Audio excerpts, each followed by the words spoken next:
Welcome to Turning the Page. I'm host Donnie Morse, and we have with us today Pamela Openshaw, who's here talking about her book, Promises of the Constitution, Yesterday, Today, and Tomorrow.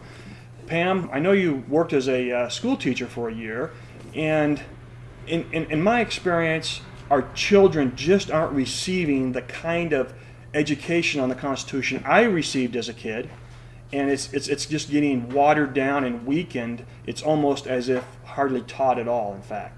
Can you tell us a little bit about that? Well, I couldn't agree with you more. I think that the teachings about the Constitution are almost absent from the schools.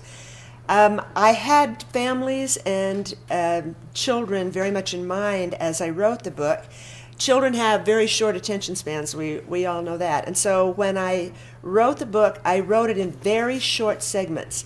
It's written in a series of vignettes that each one is 1.5 pages long, and it tells the entire story of a particular part of the Constitution in just that 1.5 page. So it's a very easy book to use to teach children about the Constitution. If they're not being taught in the schools, then we need to be teaching the Constitution at home. So this book is designed to make it easy for adults who are very busy, who want to take it with them on the train or whatever, who have 3 or 4 minutes that they can digest a concept about the Constitution. So it's written for adults also, but it's also very easy.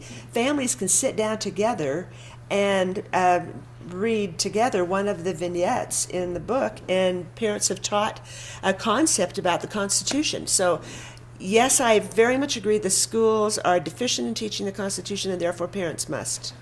Now, I want to stress that it's not here's the Constitution, Right.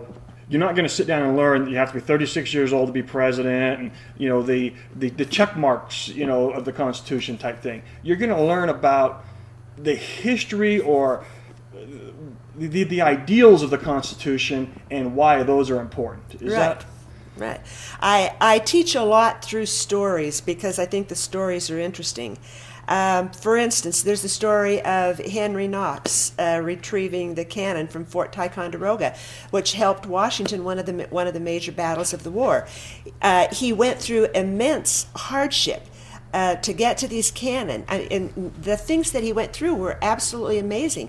Children, when you read this to children, they sit there just breathless, just waiting for you to be able to tell them, how did Henry Knox really get these cannon? Did he really get all of these cannon to Washington? And how did they make a difference in the Battle of Boston?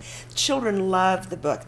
This format of the short, easy vignettes is wonderful, not only for adults who are very busy, but also for children. And I've worked very hard to make it easy.